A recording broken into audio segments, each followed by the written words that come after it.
আসসালামু আলাইকুম, শিখা blog channel থেকে আমি শিখা বরাবরের মতো নতুন আরেকটি ভিডিও নিয়ে হাজির হয়ে গেলাম। আশা রাখছি স্কিপ না করে পুরো ভিডিওটি দেখবেন, সবার কাছে ভালো লাগবে। আর যদি ভালো লেগে যায় তাহলে প্লিজ চ্যানেলটাকে সাবস্ক্রাইব করে আমার পাশে থেকে যেতে পারেন বন্ধু হয়ে। তো এদিকে ঘুম থেকে উঠে বিছানাপত্র গুছিয়ে নিয়েছি।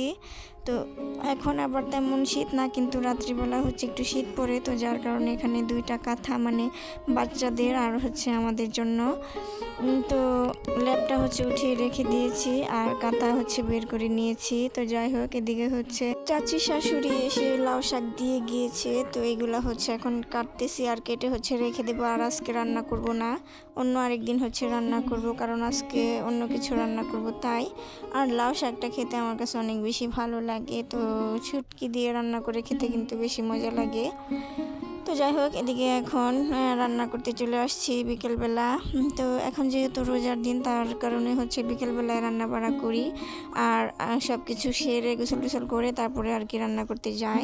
তো রান্না করব কাঁচা কলা দিয়ে মাছ রান্না করব। তো এখানে আমি কাঁচা কলা আগেই সিলিয়ে পানিতে ভিজিয়ে রাখছি, সাথে ঢেঁড়স আর বেগুনও ধুয়ে ভিজিয়ে রেখে দিয়েছি। আর এই তো এখন কেটে নিচ্ছি, এইগুলার ধুইব না, কিন্তু কলাটা আমি কেটে আবার পানিতে একটু চুবিয়ে রাখবো, তা না হলে রান্নার আগে আবার কালো হয়ে যাবে। সাথে বেগুনটাও কেটে চুবিয়ে রাখবো, তা না হলে আবার বেগুনও কালো হয়ে যাবে। আর এই তো বেগুন ভাজি করব, তাই বেগুনটা কেটে নিচ্ছিলাম আর উপর দিয়ে একটু কুচি কুচি করে নিচ্ছিলাম, কারণ যেহেতু মোটা বেগুন, ভিতরে আবার মশলা ঢুকবে না তাই। আর সাথে রান্না করব ঢেঁড়স ভাজি। তো এখানে ঢেঁড়সও কেটে নিয়েছি। তো এই তো সব কিছু গুছিয়ে একদম চুলার পাড়ে নিয়ে আসছি আর রান্না করব চুলায়। আর আমার গ্যাস শেষ হয়ে গিয়েছে, তো যার কারণে এখন মাটির চুলায় রান্না করতে অনেক দিন যাবত। তো যাই হোক, মাছ আগে ভেজে নেব, তাই এখানে মশলা দিয়ে তারপরে মাছটাকে মাখিয়ে নিচ্ছি। তো মাখানো শেষ হলে তারপর আর কি ভেজে নেব। তো এরকম আগে মাছটা কষিয়ে রান্না করে খেতাম, তো যে ভাজার একটা চল এসে পড়ছে, তো এখন সব মাছই ভেজে রান্না করে খেতে হয়, তা না হলে আবার ভালো লাগে না খেতে। তো যাই হোক, ভালো করে মাখিয়ে নিচ্ছিলাম। আর তেলাপিয়া মাছে কিন্তু লবণটা একটু বেশি লাগে। তো যাই হোক, আমি মাখিয়ে ঝুঁকিয়ে নিয়েছি। আর এদিকে চুলাটাও ধরিয়ে দিয়েছি আগুন। তো তেল গরম হয়ে গিয়েছে আর এখনই তো মাছটা দিয়ে দিচ্ছি। তো মাছ দিয়ে আজকে কলাটা রান্না করব, ঢেঁড়স ভাজি করব আর বেগুন ভাজি করব। তো মাছটা এখন দিয়ে দিলাম আর উল্টিয়ে পাল্টে আর কি ভেজে নিয়েছি। তো নামিয়ে এখন এই তো বেগুনও দিয়ে দিয়েছি। আর এই তো এখন বেগুনটা উল্টে পাল্টে ভেজে নেব।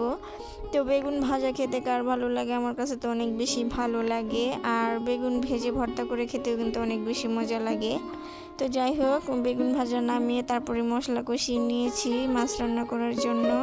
আর এখন এই তো কলাও দিয়ে দিলাম। তো এখন দিয়ে ভালো করে কষিয়ে নিয়েছি, তারপরে তো ঝোল আর মাছও দিয়ে দিয়েছি, বলক উঠে গিয়েছে। তো কিছুক্ষণের ভিতরে আর কি রান্নাটা হয়ে যাবে। তো কাঁচা কলা খেতে কিন্তু আমার কাছে ভালোই লাগে। তো মাছটা রান্না হয়ে গিয়েছে আর এখন এই তো ঢেঁড়স দিয়ে দিলাম। তো ঢেঁড়সটা ভাজি করে নেব। আমি সব সময় ঢেঁড়সটা অল্প আছে ভাজি করি, মানে একদম বেশি ভাজা ভাজা না। তো সব কিছু রান্না বাড়া শেষ, বেগুন ভাজি, ঢেঁড়স ভাজি আর এই তো কাঁচা কলার তরকারি। তো এই ছিল আজকের রান্না বাড়া। তো রান্না বাড়া শেষ করে এখন সন্ধ্যাবেলা ইফতারে আমি আমার হাজবেন্ড এই তো বুট মুড়ি খাচ্ছি।